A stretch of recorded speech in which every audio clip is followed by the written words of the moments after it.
Yo, how's it going, YouTube? I'm back in a video, and today I'm going to be talking about the possibility of Dejounte Murray getting traded to the Atlanta Hawks, as that does seem to be the biggest rumor going around when it comes to Dejounte Murray's name.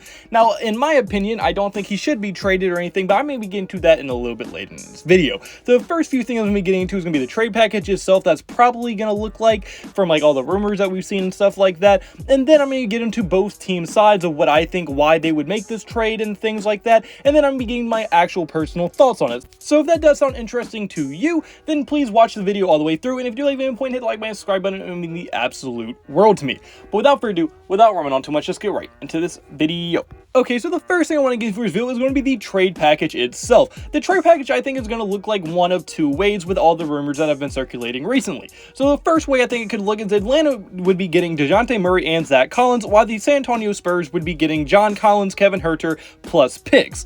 And then the other way, and really the most recent rumor way that a lot of people are saying, is going to be is Danilo Gallinari and 3 first-round picks for just Dejounte Murray. Now, I think both of these aren't that good for the Spurs, and I think they're great for Atlanta, but for the Spurs, I don't think they're going to be that good. I understand why the Spurs are doing it, and I'm getting to that a little bit later, but Atlanta, I think, is going to be the winner of this trade in the long run. And if you look as far as what Atlanta's giving up to pose what the San Antonio Spurs would be giving up, I think Atlanta's giving up a lot less to get a lot more, and I think for sure, at any case scenario, that is going to be most likely the winner of that trade scenario. So now getting into what both teams would probably be thinking when they're doing this trade. If the San Antonio Spurs do it, they would be getting John Collins, who's also a very young, solid player who's still developing and is very, very good, and he is probably going to be a very good, solid player for them for years to come. And it also allows their younger guys like Devin Vassell, Josh Primo to develop even more. Devin Vassell made a great jump from his freshman to sophomore years in the NBA. He looked much better, and if he keeps improving, he'll probably be around a 15 to 18 point per game scorer going into next season, and a great defender as well. Josh Primo had an okay rookie season, and hopefully he can develop into probably a 10 to 12 point per game scorer while still remaining to be a very solid playmaker for them. And then they also have other guys like Keldon Johnson, who's very, very solid and can play the 3 position, which is very valuable because John Collins is going to be taking that 4 position for the San Antonio Spurs next year if they did make this trade. And they could kind of have a lineup to go along with, that would look like Josh Primo, Devin Vassell, Keldon Johnson, John Collins, and then probably Jakob Poeltl at the center position. And then plus they would have a whole bunch of picks to rebuild as well. I just personally don't like them getting rid of Dejounte Murray, who I think is a legitimate all-star level player. Keldon Johnson could become a very, very good starting level player. He's already that. He could be even better than that going into the future. He is super young. Devin Vassell still developing, and Josh Primo still developing. Plus, they added Jeremy Sochan, who's going to be a great defender for them from day one. Yes, he has to develop on the offensive end, but he's going to be a great role player for them for a very long time. And they got Malachi Branham, who has just as much potential as well. So I think this team is a very nice young team as is. So I don't see why they want to trade Dejounte Murray so bad, unless he like quietly requested a trade, which is very possible. But if he didn't do that, I would not want to trade Dejounte Murray at all. I don't think it makes sense for the Spurs unless they're getting a king's ransom in return. And if these trade rumors are accurate, they are not getting a king's ransom in return at all.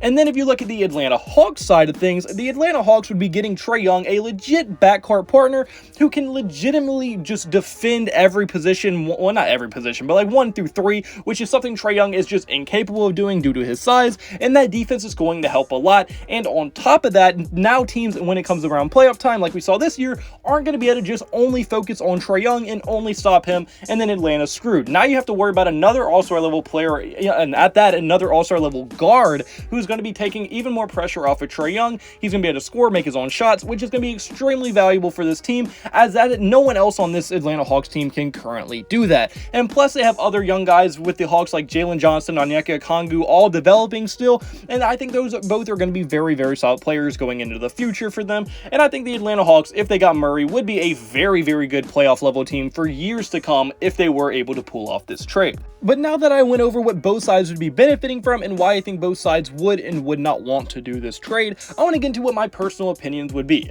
If I'm looking at the San Antonio Spurs from an outside opinion, which I am, I would say they're probably wanting to tank for Victor Wembanyama, however you say that name. They're probably trying to tank for him, because how everybody's hyping him up, I haven't done any scouting into him myself, so I honestly couldn't tell you if he is the next LeBron James or anything, or like Giannis or what everybody is trying to say, but I have seen him and he is very lengthy and he looks like he has every tool in the book when it comes to a size and build standpoint. So I think for sure that's probably what they're planning on doing, trying to tank for Victor Wembanyama. And even if they don't get him, they do have another beast in this draft named Scoot Henderson. At least that's what I've heard. I haven't scouted him, but I've seen some from very, very reputable draft sources that them two are very, very good players. So I think for sure they're trying to get one of those two guys and maybe get a real superstar going forward so they can maybe contend way farther down the line. And that's the only reason I would see the Spurs doing this, because I don't understand getting rid of an all-star level young player in the Spurs when you already have a super young team surrounding him that are all still developing and have very high ceilings. I don't understand trading him, and honestly I wouldn't, because even if you do tank and you get the #1 odds, that is far from saying you're getting the #1 overall pick. Like, it's almost not even in your favor anymore that if you tank, you get the #1 overall pick. Tanking is almost not a viable strategy. You're going to get a good pick, but you're probably not going to get the first overall pick even if you were the worst team in the NBA. Like, the odds are just not good anymore, so I wouldn't even, that wouldn't be a way that I would rebuild a team anymore. And then if you're looking at Atlanta, I would 1,000,000% do this trade, because John Collins, although a good player, he's not going to help you win playoff games when you only have one real playmaker like Trae Young on your team. You need two players that can get their own bucket whenever they need, so you can't triple team one of them. You have to have that, and that's exactly what Dejounte Murray is going to be able to do.